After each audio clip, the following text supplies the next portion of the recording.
Tupac article had me pissed off, you know what I'm saying?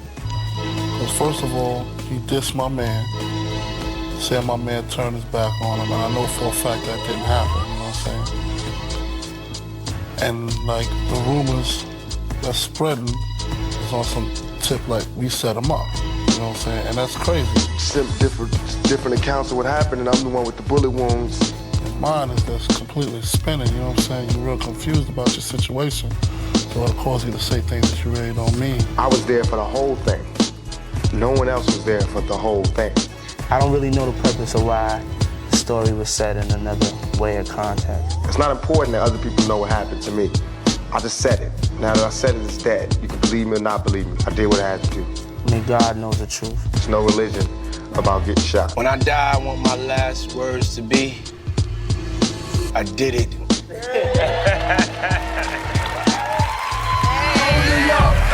Bo knows, but Diddy did it. Shootouts, coastal beef, shit, Diddy did it.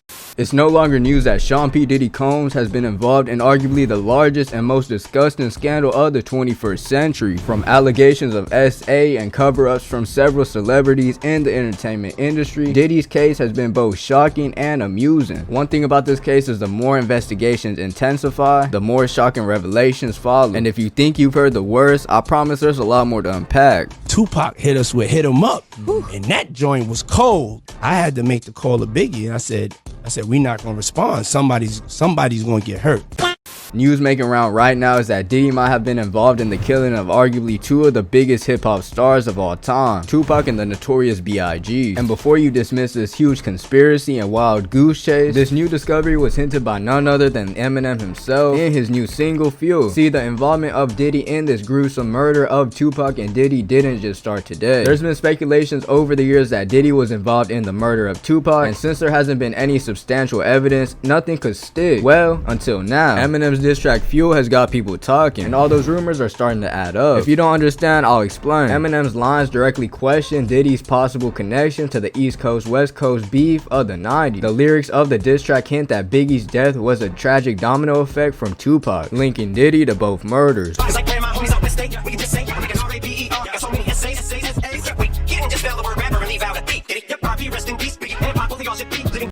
M also mentions that Keefe D was just a trigger man, and that little piece of information is important because earlier this year when Keefe D was arrested in connection to Tupac's murder, he claims that Diddy offered him $1 million to have Tupac killed. These allegations have led to Tupac's family to hire an attorney to investigate, with possible plans to file a wrongful death lawsuit against Diddy, but we'll get into that part much later. Many are inclined to believe these new facts because of the nature of Tupac's death. What do I mean? Well, Tupac was singled out in the 1994 shooting at the New York Quad Studio, while Diddy and his large entourage were left unharmed despite being in the same building. Investigator McCollin suggests this pattern. Tupac being targeted in a confined space where he couldn't escape suggests a level of planning that only someone close to him could have orchestrated. Adding to the suspicion, there was reportedly no surveillance footage from either of Tupac's shootings, despite being in a public location. So Tupac's death led to a series of unfortunate events, which many believe culminated in Biggie's death. To understand these events clearly, let's take a dive into the past of Tupac and Biggie. Tupac was born in 1971 in East Harlem, New York, as LaShawn Paris Crooks. He was later named after the 18th century Peruvian revolutionary Tupac Amaru II. The period of Tupac's childhood was quite significant to Black Americans. It was a period of activism and a lot of civil rights movement. In fact, Tupac's mother, Afeni Shakur, was a Black Panther member, which instilled in him a sense of social justice and awareness from a young age. See, his upbringing really had a huge influence on his music, and when he released his first studio album in 1991, it was notable for addressing social issues such as police brutality, poverty, and racism. Tupac became an immediate sensation, and he quickly became a voice for the marginalized. But come 1994, things would change. How? Let's pause a bit and talk about Biggie.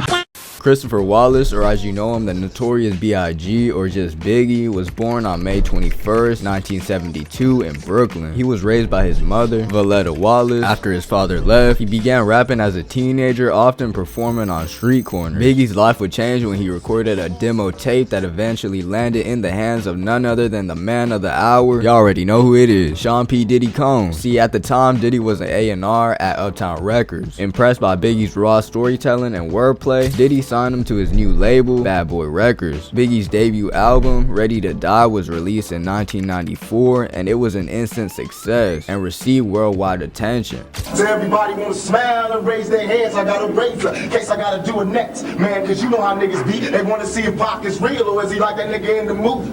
I guess I gotta prove my point. Slicing motherfuckers now doing the joint. I got my nigga B.I.G to the G beside me. Bitches on my dick, you know the hoes wanna rob me.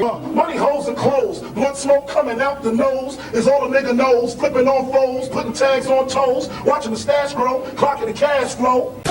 So how did both rappers meet? Well, Tupac and Biggie initially bonded over mutual respect for each other's talent. They first met in Los Angeles in 1993, and Tupac, who was an established rapper, acted as a mentor to Biggie, who was still building his career. According to accounts, Tupac offered Biggie an advance, letting him open shows and even share hotels when he visited California. Biggie admired Tupac's charisma and polite messages, and Tupac saw potential in Biggie's raw talent and unique storytelling ability. They were like two peas in a pod. So the question is, what even happened? Well, right before Tupac and Biggie's walk into fame, there was a rivalry between East Coast and West Coast rappers. And as events would turn out, Biggie signed for Bad Boy Records, an East Coast record label owned by P. Diddy. On the other side, Tupac was signed to Death Row Records, owned by Suge Knight. Side note, Diddy and Suge Knight were sworn enemies. But the first publicly acknowledged beef between both individuals, Tupac and Biggie, came in 1994 when Tupac was shot and robbed at the Quad Recording Studio in New York. Tupac believed that Biggie and the other associated with Bad Boy Records were involved, or at the very least aware of the ambush. Tupac's suspicions were based off the presence of Bad Boy affiliates in the studio at the time. Despite Biggie's repeated denial of any involvement or prior knowledge, Tupac remained convinced that his former friend had betrayed him. For the most part, Biggie didn't respond to the allegation. He avoided responding to Tupac's provocations in his music, likely in an effort to de-escalate the feud or avoid bad publicity. But Tupac didn't stop. In fact, Tupac would release what became an extremely popular diss track, Hit 'Em Up. Take a listen. Niggas shot me 5 times. I came out of jail and sold 5 million. The niggas can't fuck with us.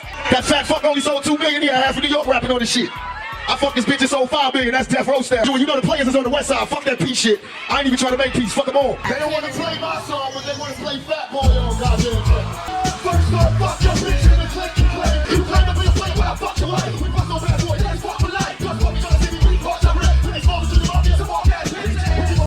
But the rivalry ended tragically. Tupac was fatally shot in Las Vegas in September 1996, a murder that remains unsolved. 6 months later, Biggie was also killed in a drive-by shooting in Los Angeles. This was also unsolved. All in all, it seems more likely that the events P. Diddy set in motion must have led to the death of both rappers. Now, it was this documentary that claimed, which we know wasn't true. Yeah, check this out. We don't talk about things that are nonsense. We don't even entertain nonsense, my brother. So we're not even going to go there, with all due respect, but I appreciate you as a journalist asking. Thank you. Because you listen, 7 years ago, I'd have been like, yo, did you hire somebody to kill Pac? But no, you do it like a journalist. Yeah, no, I mean, we wouldn't even get into nonsense like that.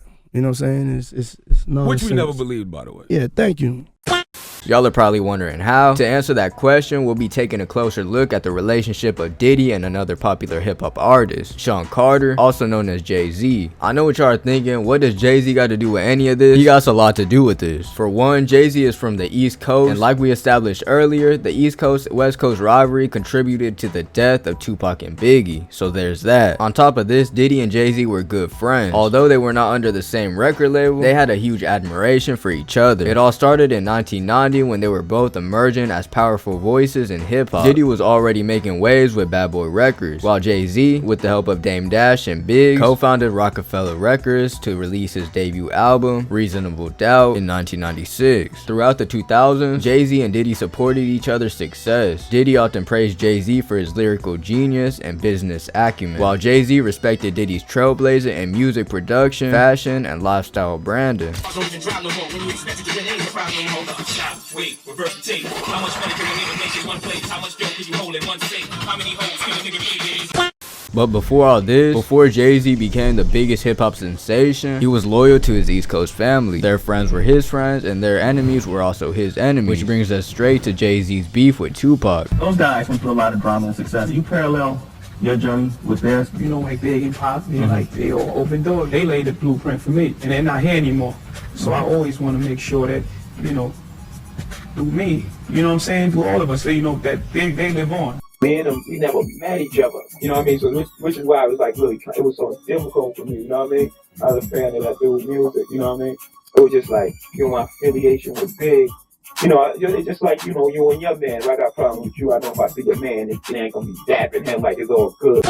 In 1996, when Jay-Z released his debut album, Reasonable Doubt, which established him as a major talent in East Coast hip-hop, Jay-Z collaborated with Biggie on the track Brooklyn's Finest, a song celebrating their roots and showcasing New York's vibrant hip-hop culture. Tupac saw this alliance with Biggie as a subtle sign that Jay-Z was taking sides in the East Coast-West Coast feud, further fueling his distrust of Jay-Z. Many believe that Diddy made sure Biggie was on Jay-Z's song so Tupac could add him to his list of enemies. Tupac's response came in the form of diss tracks, especially on his The Dawn Illuminati, the 7 Day Theory album. Tupac mentions Jay-Z briefly as part of Biggie's camp, and thus as a target. But the truth was that it was less about Jay-Z personally and more about his association with Biggie and Diddy. The irony was that there didn't have to be a beef between both rappers. As a matter of fact, Jay-Z tried to stay silent for most of the beef. Inside sources revealed that in the background behind all of this was Diddy. It was Diddy manipulating the whole situation. He made sure the rivalry escalated into violence and even recruited more people to be enemies of Tupac, though included people who originally wanted nothing to do with the rivalry like Jay-Z, but were forced into the middle of the whole situation. Even Tupac once said, "Let's talk shit,